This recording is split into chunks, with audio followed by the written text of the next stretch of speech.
ತರಬೇತಿಗೆ ಆಯ್ಕೆ ಆಗಿರುವಂತ ಮಕ್ಕಳಿಗೆ ಕಳಪೆ ಗುಣಮಟ್ಟದ ಸೈಕಲ್ ಅನ್ನ ವಿತರಣೆ ಮಾಡಲಾಗಿದೆ.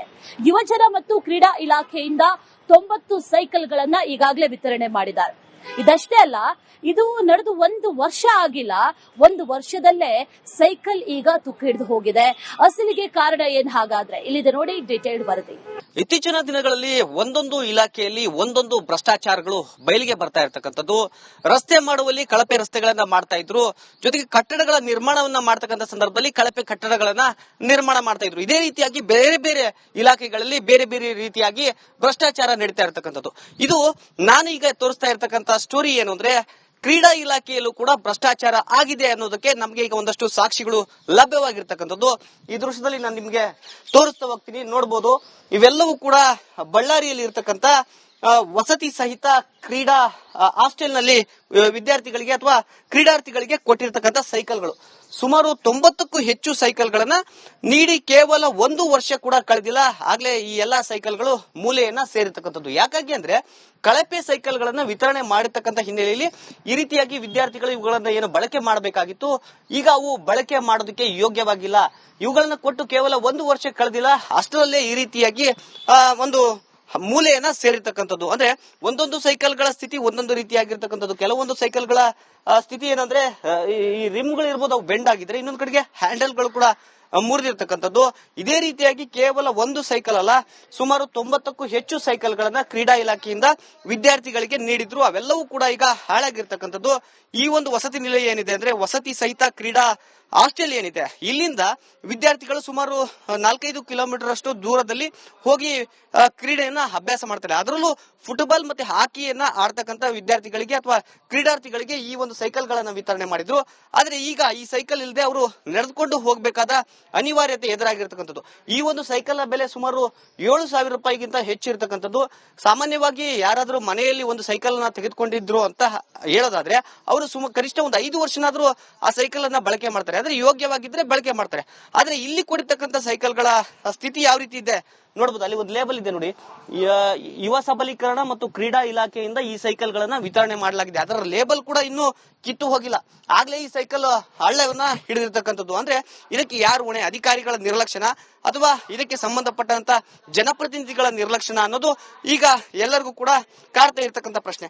ಆದ್ರೆ ಈ ರೀತಿಯಾದ ಸೈಕಲ್ ಗಳನ್ನ ಸರ್ಕಾರ ಯಾಕೆ ಕೊಡಬೇಕು ಅನ್ನೋದು ಈಗ ಎಲ್ಲರ ಮುಂದೆ ಇರ್ತಕ್ಕಂಥ ಪ್ರಶ್ನೆ. ಹಿಂದೆ ಬಿಜೆಪಿ ಸರ್ಕಾರ ಆಡಳಿತದಲ್ಲಿದ್ದಾಗ ಮಕ್ಕಳಿಗೆ ಸೈಕಲ್ ಅನ್ನ ಏನು ಕೊಡ್ತಾ ಇತ್ತು, ಅದನ್ನ ಜಾರಿಗೆ ತಂತು. ಅಂತ ಸಂದರ್ಭದಲ್ಲೂ ಕೂಡ ಒಂದಷ್ಟು ಅವ್ಯವಹಾರಗಳಾಗಿದ್ವು. ಆಗ ಸ್ವತಃ ಸಿಎಂ ಅವರು ಸೇರಿದಂತೆ ಕಾಂಗ್ರೆಸ್ನ ಎಲ್ಲಾ ನಾಯಕರು ಟೀಕೆಯನ್ನ ಮಾಡಿದ್ರು. ಆದ್ರೆ ಈಗ ಇದು ಕೇವಲ ಬಳ್ಳಾರಿಯಲ್ಲಿ ಇರ್ತಕ್ಕಂಥ ಕ್ರೀಡಾ ಹಾಸ್ಟೆಲ್ ನ ಸ್ಥಿತಿ ಅಲ್ಲ, ಎಲ್ಲಾ ಜಿಲ್ಲೆಗಳಲ್ಲೂ ಇದೇ ರೀತಿಯಾಗಿ ಒಂದು ದೊಡ್ಡ ಮಟ್ಟದ ಒಂದು ಅವ್ಯವಹಾರ ಆಗಿದೆ ಅನ್ನೋದ್ರ ಬಗ್ಗೆ ಗಂಭೀರವಾದ ಆರೋಪ ಬರ್ತಾ ಇದೆ. ಹೀಗಾಗಿ ಸರ್ಕಾರ ಈ ಬಗ್ಗೆ ಗಂಭೀರವಾಗಿ ಪರಿಗಣಿಸಿ ಇದರ ಬಗ್ಗೆ ಒಂದು ತನಿಖೆಯನ್ನ ಮಾಡಬೇಕು. ಅಷ್ಟೇ ಅಲ್ಲದೆ ಕ್ರೀಡಾ ಇಲಾಖೆಯಲ್ಲಿ ಇರ್ತಕ್ಕಂಥ ವಿದ್ಯಾರ್ಥಿಗಳು ಏನ್ ನಡ್ಕೊಂಡು ಹೋಗ್ತಿದ್ದಾರೆ ಅವರಿಗೆ ಬೇರೆ ರೀತಿಯಾಗಿ ಏನು ಕ್ರೀಡಾಂಗಣಕ್ಕೆ ಹೋಗೋದಕ್ಕೆ ವ್ಯವಸ್ಥೆಯನ್ನ ಮಾಡಿಕೊಡ್ಬೇಕು ಅಂತ ಸಾರ್ವಜನಿಕರು ಜೊತೆಗೆ ಕ್ರೀಡಾರ್ಥಿಗಳು ಒತ್ತಾಯವನ್ನ ಮಾಡ್ತಾ ಇರ್ತಕ್ಕಂಥದ್ದು. ಕ್ಯಾಮರಾ ಪರ್ಸನ್ ಸಿದ್ದು ಜೊತೆ ರೇಣುಕಾ ರಾಧ್ಯ. ತರಬೇತಿಗೆ ಆಯ್ಕೆ ಆಗಿರುವಂತ ಮಕ್ಕಳಿಗೆ ಕಳಪೆ ಗುಣಮಟ್ಟದ ಸೈಕಲ್ ಅನ್ನ ವಿತರಣೆ ಮಾಡಲಾಗಿದೆ. ಯುವಜನ ಮತ್ತು ಕ್ರೀಡಾ ಇಲಾಖೆಯಿಂದ 90 ಸೈಕಲ್ಗಳನ್ನ ಈಗಾಗಲೇ ವಿತರಣೆ ಮಾಡಿದ್ದಾರೆ. ಇದಷ್ಟೇ ಅಲ್ಲ, ಇದು ನಡೆದು 1 ವರ್ಷ ಆಗಿಲ್ಲ. 1 ವರ್ಷದಲ್ಲೇ ಸೈಕಲ್ ಈಗ ತುಕ್ಕು ಹಿಡಿದು ಹೋಗಿದೆ. ಅಸಲಿಗೆ ಕಾರಣ ಏನ್ ಹಾಗಾದ್ರೆ ಇಲ್ಲಿದೆ ನೋಡಿ ಡೀಟೇಲ್ಡ್ ವರದಿ. ಇತ್ತೀಚಿನ ದಿನಗಳಲ್ಲಿ ಒಂದೊಂದು ಇಲಾಖೆಯಲ್ಲಿ ಒಂದೊಂದು ಭ್ರಷ್ಟಾಚಾರಗಳು ಬಯಲಿಗೆ ಬರ್ತಾ ಇರತಕ್ಕಂಥದ್ದು. ರಸ್ತೆ ಮಾಡುವಲ್ಲಿ ಕಳಪೆ ರಸ್ತೆಗಳನ್ನ ಮಾಡ್ತಾ ಇದ್ರು, ಜೊತೆಗೆ ಕಟ್ಟಡಗಳ ನಿರ್ಮಾಣವನ್ನ ಮಾಡ್ತಕ್ಕಂಥ ಸಂದರ್ಭದಲ್ಲಿ ಕಳಪೆ ಕಟ್ಟಡಗಳನ್ನ ನಿರ್ಮಾಣ ಮಾಡ್ತಾ ಇದ್ರು. ಇದೇ ರೀತಿಯಾಗಿ ಬೇರೆ ಬೇರೆ ಇಲಾಖೆಗಳಲ್ಲಿ ಬೇರೆ ಬೇರೆ ರೀತಿಯಾಗಿ ಭ್ರಷ್ಟಾಚಾರ ನಡೀತಾ ಇರತಕ್ಕಂಥದ್ದು. ಇದು ನಾನು ಈಗ ತೋರಿಸ್ತಾ ಇರತಕ್ಕಂಥ ಸ್ಟೋರಿ ಏನು ಅಂದ್ರೆ, ಕ್ರೀಡಾ ಇಲಾಖೆಯಲ್ಲೂ ಕೂಡ ಭ್ರಷ್ಟಾಚಾರ ಆಗಿದೆ ಅನ್ನೋದಕ್ಕೆ ನಮಗೆ ಈಗ ಒಂದಷ್ಟು ಸಾಕ್ಷಿಗಳು ಲಭ್ಯವಾಗಿರ್ತಕ್ಕಂಥದ್ದು. ಈ ದೃಶ್ಯದಲ್ಲಿ ನಾನು ನಿಮ್ಗೆ ತೋರಿಸ್ತಾ ಹೋಗ್ತೀನಿ, ನೋಡಬಹುದು. ಇವೆಲ್ಲವೂ ಕೂಡ ಬಳ್ಳಾರಿಯಲ್ಲಿ ಇರ್ತಕ್ಕಂಥ ವಸತಿ ಸಹಿತ ಕ್ರೀಡಾ ಹಾಸ್ಟೆಲ್ ನಲ್ಲಿ ವಿದ್ಯಾರ್ಥಿಗಳಿಗೆ ಅಥವಾ ಕ್ರೀಡಾರ್ಥಿಗಳಿಗೆ ಕೊಟ್ಟಿರ್ತಕ್ಕಂಥ ಸೈಕಲ್ಗಳು. ಸುಮಾರು 90ಕ್ಕೂ ಹೆಚ್ಚು ಸೈಕಲ್ಗಳನ್ನ ನೀಡಿ ಕೇವಲ 1 ವರ್ಷ ಕೂಡ ಕಳೆದಿಲ್ಲ, ಆಗ್ಲೇ ಈ ಎಲ್ಲಾ ಸೈಕಲ್ಗಳು ಮೂಲೆಯನ್ನ ಸೇರಿರ್ತಕ್ಕಂಥದ್ದು. ಯಾಕಾಗಿ ಅಂದ್ರೆ ಕಳಪೆ ಸೈಕಲ್ಗಳನ್ನ ವಿತರಣೆ ಮಾಡಿರ್ತಕ್ಕಂಥ ಹಿನ್ನೆಲೆಯಲ್ಲಿ ಈ ರೀತಿಯಾಗಿ ವಿದ್ಯಾರ್ಥಿಗಳು ಇವುಗಳನ್ನ ಏನು ಬಳಕೆ ಮಾಡಬೇಕಾಗಿತ್ತು, ಈಗ ಅವು ಬಳಕೆ ಮಾಡೋದಕ್ಕೆ ಯೋಗ್ಯವಾಗಿಲ್ಲ. ಇವುಗಳನ್ನ ಕೊಟ್ಟು ಕೇವಲ 1 ವರ್ಷ ಕಳೆದಿಲ್ಲ, ಅಷ್ಟರಲ್ಲೇ ಈ ರೀತಿಯಾಗಿ ಒಂದು ಮೂಲೆಯನ್ನ ಸೇರಿರ್ತಕ್ಕಂಥದ್ದು. ಅಂದ್ರೆ ಒಂದೊಂದು ಸೈಕಲ್ಗಳ ಸ್ಥಿತಿ ಒಂದೊಂದು ರೀತಿಯಾಗಿರ್ತಕ್ಕಂಥದ್ದು. ಕೆಲವೊಂದು ಸೈಕಲ್ಗಳ ಸ್ಥಿತಿ ಏನಂದ್ರೆ ಈ ರಿಮ್ಗಳು ಇರ್ಬೋದು, ಅವು ಬೆಂಡ್ ಆಗಿದ್ರೆ, ಇನ್ನೊಂದು ಕಡೆಗೆ ಹ್ಯಾಂಡಲ್ಗಳು ಕೂಡ ಮುರಿದಿರ್ತಕ್ಕಂಥದ್ದು. ಇದೇ ರೀತಿಯಾಗಿ ಕೇವಲ ಒಂದು ಸೈಕಲ್ ಅಲ್ಲ, ಸುಮಾರು 90ಕ್ಕೂ ಹೆಚ್ಚು ಸೈಕಲ್ಗಳನ್ನ ಕ್ರೀಡಾ ಇಲಾಖೆಯಿಂದ ವಿದ್ಯಾರ್ಥಿಗಳಿಗೆ ನೀಡಿದ್ರು. ಅವೆಲ್ಲವೂ ಕೂಡ ಈಗ ಹಾಳಾಗಿರ್ತಕ್ಕಂಥದ್ದು. ಈ ಒಂದು ವಸತಿ ನಿಲಯ ಏನಿದೆ ಅಂದ್ರೆ ವಸತಿ ಸಹಿತ ಕ್ರೀಡಾ ಹಾಸ್ಟೆಲ್ ಏನಿದೆ, ಇಲ್ಲಿಂದ ವಿದ್ಯಾರ್ಥಿಗಳು ಸುಮಾರು 4-5 ಕಿಲೋಮೀಟರ್ ಅಷ್ಟು ದೂರದಲ್ಲಿ ಹೋಗಿ ಕ್ರೀಡೆಯನ್ನ ಅಭ್ಯಾಸ ಮಾಡ್ತಾರೆ. ಅದರಲ್ಲೂ ಫುಟ್ಬಾಲ್ ಮತ್ತೆ ಹಾಕಿಯನ್ನ ಆಡ್ತಕ್ಕಂಥ ವಿದ್ಯಾರ್ಥಿಗಳಿಗೆ ಅಥವಾ ಕ್ರೀಡಾರ್ಥಿಗಳಿಗೆ ಈ ಒಂದು ಸೈಕಲ್ ಗಳನ್ನ ವಿತರಣೆ ಮಾಡಿದ್ರು. ಆದ್ರೆ ಈಗ ಈ ಸೈಕಲ್ ಇಲ್ಲದೆ ಅವರು ನಡೆದುಕೊಂಡು ಹೋಗಬೇಕಾದ ಅನಿವಾರ್ಯತೆ ಎದುರಾಗಿರ್ತಕ್ಕಂಥದ್ದು. ಈ ಒಂದು ಸೈಕಲ್ ನ ಬೆಲೆ ಸುಮಾರು 7,000 ರೂಪಾಯಿಗಿಂತ ಹೆಚ್ಚಿರ್ತಕ್ಕಂಥದ್ದು. ಸಾಮಾನ್ಯವಾಗಿ ಯಾರಾದ್ರೂ ಮನೆಯಲ್ಲಿ ಒಂದು ಸೈಕಲ್ ನ ತೆಗೆದುಕೊಂಡಿದ್ರು ಅಂತ ಹೇಳೋದಾದ್ರೆ ಅವರು ಕನಿಷ್ಠ ಒಂದು 5 ವರ್ಷನಾದ್ರೂ ಆ ಸೈಕಲ್ ಅನ್ನ ಬಳಕೆ ಮಾಡ್ತಾರೆ. ಆದ್ರೆ ಯೋಗ್ಯವಾಗಿದ್ರೆ ಬಳಕೆ ಮಾಡ್ತಾರೆ. ಆದ್ರೆ ಇಲ್ಲಿ ಕೊಡಿರ್ತಕ್ಕಂಥ ಸೈಕಲ್ಗಳ ಸ್ಥಿತಿ ಯಾವ ರೀತಿ ಇದೆ ನೋಡಬಹುದು. ಅಲ್ಲಿ ಒಂದು ಲೇಬಲ್ ಇದೆ ನೋಡಿ, ಯುವ ಸಬಲೀಕರಣ ಮತ್ತು ಕ್ರೀಡಾ ಇಲಾಖೆಯಿಂದ ಈ ಸೈಕಲ್ ಗಳನ್ನ ವಿತರಣೆ ಮಾಡಲಾಗಿದೆ. ಅದರ ಲೇಬಲ್ ಕೂಡ ಇನ್ನೂ ಕಿತ್ತು ಹೋಗಿಲ್ಲ. ಆಗ್ಲೇ ಈ ಸೈಕಲ್ ಹಳ್ಳವನ್ನ ಹಿಡಿದಿರ್ತಕ್ಕಂಥದ್ದು. ಅಂದ್ರೆ ಇದಕ್ಕೆ ಯಾರು ಹೊಣೆ? ಅಧಿಕಾರಿಗಳ ನಿರ್ಲಕ್ಷ್ಯನ ಅಥವಾ ಇದಕ್ಕೆ ಸಂಬಂಧಪಟ್ಟಂತ ಜನಪ್ರತಿನಿಧಿಗಳ ನಿರ್ಲಕ್ಷ್ಯನ ಅನ್ನೋದು ಈಗ ಎಲ್ಲರಿಗೂ ಕೂಡ ಕಾಡ್ತಾ ಇರ್ತಕ್ಕಂಥ ಪ್ರಶ್ನೆ. ಆದ್ರೆ ಈ ರೀತಿಯಾದ ಸೈಕಲ್ ಗಳನ್ನ ಸರ್ಕಾರ ಯಾಕೆ ಕೊಡಬೇಕು ಅನ್ನೋದು ಈಗ ಎಲ್ಲರ ಮುಂದೆ ಇರ್ತಕ್ಕಂಥ ಪ್ರಶ್ನೆ. ಹಿಂದೆ ಬಿಜೆಪಿ ಸರ್ಕಾರ ಆಡಳಿತದಲ್ಲಿದ್ದಾಗ ಮಕ್ಕಳಿಗೆ ಸೈಕಲ್ ಅನ್ನ ಏನು ಕೊಡ್ತಾ ಇತ್ತು, ಅದನ್ನ ಜಾರಿಗೆ ತಂತು. ಅಂತ ಸಂದರ್ಭದಲ್ಲೂ ಕೂಡ ಒಂದಷ್ಟು ಅವ್ಯವಹಾರಗಳಾಗಿದ್ವು. ಆಗ ಸ್ವತಃ ಸಿಎಂ ಅವರು ಸೇರಿದಂತೆ ಕಾಂಗ್ರೆಸ್ನ ಎಲ್ಲ ನಾಯಕರು ಟೀಕೆಯನ್ನ ಮಾಡಿದ್ರು. ಆದ್ರೆ ಈಗ ಇದು ಕೇವಲ ಬಳ್ಳಾರಿಯಲ್ಲಿ ಇರ್ತಕ್ಕಂಥ ಕ್ರೀಡಾ ಹಾಸ್ಟೆಲ್ನ ಸ್ಥಿತಿ ಅಲ್ಲ, ಎಲ್ಲಾ ಜಿಲ್ಲೆಗಳಲ್ಲೂ ಇದೇ ರೀತಿಯಾಗಿ ಒಂದು ದೊಡ್ಡ ಮಟ್ಟದ ಒಂದು ಅವ್ಯವಹಾರ ಆಗಿದೆ ಅನ್ನೋದ್ರ ಬಗ್ಗೆ ಗಂಭೀರವಾದ ಆರೋಪ ಬರ್ತಾ ಇದೆ. ಹೀಗಾಗಿ ಸರ್ಕಾರ ಈ ಬಗ್ಗೆ ಗಂಭೀರವಾಗಿ ಪರಿಗಣಿಸಿ ಇದರ ಬಗ್ಗೆ ಒಂದು ತನಿಖೆಯನ್ನ ಮಾಡಬೇಕು. ಅಷ್ಟೇ ಅಲ್ಲದೆ ಕ್ರೀಡಾ ಇಲಾಖೆಯಲ್ಲಿ ಇರ್ತಕ್ಕಂಥ ವಿದ್ಯಾರ್ಥಿಗಳು ಏನ್ ನಡ್ಕೊಂಡು ಹೋಗ್ತಿದ್ದಾರೆ ಅವರಿಗೆ ಬೇರೆ ರೀತಿಯಾಗಿ ಏನು ಕ್ರೀಡಾಂಗಣಕ್ಕೆ ಹೋಗೋದಕ್ಕೆ ವ್ಯವಸ್ಥೆಯನ್ನ ಮಾಡಿಕೊಡ್ಬೇಕು ಅಂತ ಸಾರ್ವಜನಿಕರು ಜೊತೆಗೆ ಕ್ರೀಡಾರ್ಥಿಗಳು ಒತ್ತಾಯವನ್ನ ಮಾಡ್ತಾ ಇರ್ತಕ್ಕಂಥದ್ದು. ಕ್ಯಾಮರಾ ಪರ್ಸನ್ ಸಿದ್ದು ಜೊತೆ ರೇಣುಕಾ ರಾಧ್ಯ. ತರಬೇತಿಗೆ ಆಯ್ಕೆ ಆಗಿರುವಂತ ಮಕ್ಕಳಿಗೆ ಕಳಪೆ ಗುಣಮಟ್ಟದ ಸೈಕಲ್ ಅನ್ನ ವಿತರಣೆ ಮಾಡಲಾಗಿದೆ. ಯುವಜನ ಮತ್ತು ಕ್ರೀಡಾ ಇಲಾಖೆಯಿಂದ 90 ಸೈಕಲ್ ಗಳನ್ನ ಈಗಾಗಲೇ ವಿತರಣೆ ಮಾಡಿದ್ದಾರೆ. ಇದಷ್ಟೇ ಅಲ್ಲ, ಇದು ನಡೆದು 1 ವರ್ಷ ಆಗಿಲ್ಲ, 1 ವರ್ಷದಲ್ಲೇ ಸೈಕಲ್ ಈಗ ತುಕ್ಕು ಹಿಡಿದು ಹೋಗಿದೆ. ಅಸಲಿಗೆ ಕಾರಣ ಏನ್ ಹಾಗಾದ್ರೆ ಇಲ್ಲಿದೆ ನೋಡಿ ಡೀಟೇಲ್ಡ್ ವರದಿ. ಇತ್ತೀಚಿನ ದಿನಗಳಲ್ಲಿ ಒಂದೊಂದು ಇಲಾಖೆಯಲ್ಲಿ ಒಂದೊಂದು ಭ್ರಷ್ಟಾಚಾರಗಳು ಬಯಲಿಗೆ ಬರ್ತಾ ಇರ್ತಕ್ಕಂಥದ್ದು.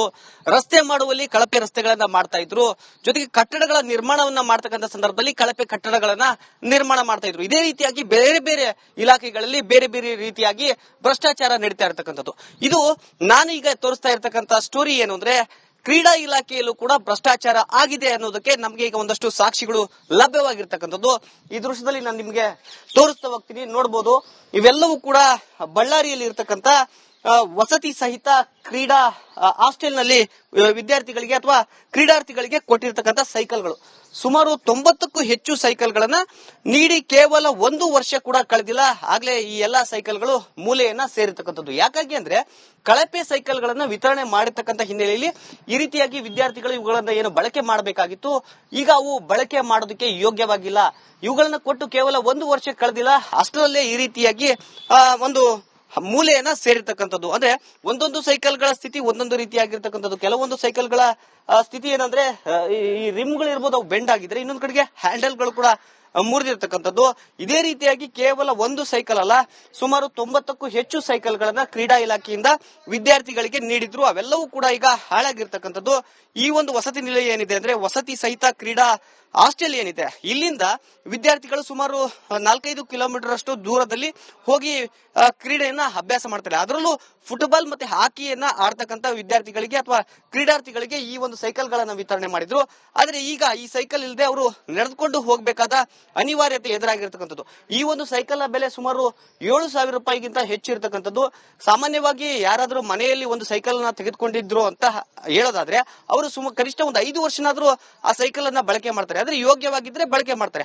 ಆದ್ರೆ ಇಲ್ಲಿ ಕೊಡಿರ್ತಕ್ಕಂಥ ಸೈಕಲ್ಗಳ ಸ್ಥಿತಿ ಯಾವ ರೀತಿ ಇದೆ ನೋಡಬಹುದು. ಅಲ್ಲಿ ಒಂದು ಲೇಬಲ್ ಇದೆ ನೋಡಿ, ಯುವ ಸಬಲೀಕರಣ ಮತ್ತು ಕ್ರೀಡಾ ಇಲಾಖೆಯಿಂದ ಈ ಸೈಕಲ್ ಗಳನ್ನ ವಿತರಣೆ ಮಾಡಲಾಗಿದೆ. ಅದರ ಲೇಬಲ್ ಕೂಡ ಇನ್ನೂ ಕಿತ್ತು ಹೋಗಿಲ್ಲ.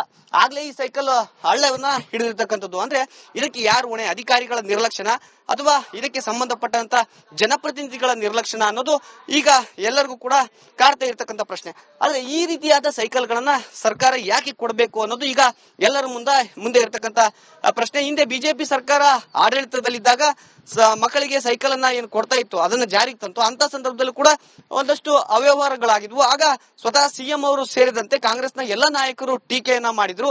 ಆದ್ರೆ ಈಗ ಇದು ಕೇವಲ ಬಳ್ಳಾರಿಯಲ್ಲಿ ಇರ್ತಕ್ಕಂಥ ಕ್ರೀಡಾ ಹಾಸ್ಟೆಲ್ನ ಸ್ಥಿತಿ ಅಲ್ಲ, ಎಲ್ಲಾ ಜಿಲ್ಲೆಗಳಲ್ಲೂ ಇದೇ ರೀತಿಯಾಗಿ ಒಂದು ದೊಡ್ಡ ಮಟ್ಟದ ಒಂದು ಅವ್ಯವಹಾರ ಆಗಿದೆ ಅನ್ನೋದ್ರ ಬಗ್ಗೆ ಗಂಭೀರವಾದ ಆರೋಪ ಬರ್ತಾ ಇದೆ. ಹೀಗಾಗಿ ಸರ್ಕಾರ ಈ ಬಗ್ಗೆ ಗಂಭೀರವಾಗಿ ಪರಿಗಣಿಸಿ ಇದರ ಬಗ್ಗೆ ಒಂದು ತನಿಖೆಯನ್ನ ಮಾಡಬೇಕು. ಅಷ್ಟೇ ಅಲ್ಲದೆ ಕ್ರೀಡಾ ಇಲಾಖೆಯಲ್ಲಿ ಇರ್ತಕ್ಕಂಥ ವಿದ್ಯಾರ್ಥಿಗಳು ಈಗ ನಡ್ಕೊಂಡು ಹೋಗ್ತಿದ್ದಾರೆ, ಅವರಿಗೆ ಬೇರೆ ರೀತಿಯಾಗಿ ಏನು ಕ್ರೀಡಾಂಗಣಕ್ಕೆ ಹೋಗೋದಕ್ಕೆ ವ್ಯವಸ್ಥೆಯನ್ನ ಮಾಡಿಕೊಡ್ಬೇಕು ಅಂತ ಸಾರ್ವಜನಿಕರು ಜೊತೆಗೆ ಕ್ರೀಡಾರ್ಥಿಗಳು ಒತ್ತಾಯವನ್ನ ಮಾಡ್ತಾ ಇರ್ತಕ್ಕಂಥದ್ದು. ಕ್ಯಾಮರಾ ಪರ್ಸನ್ ಸಿದ್ದು ಜೊತೆ ರೇಣುಕಾ ರಾಧ್ಯ.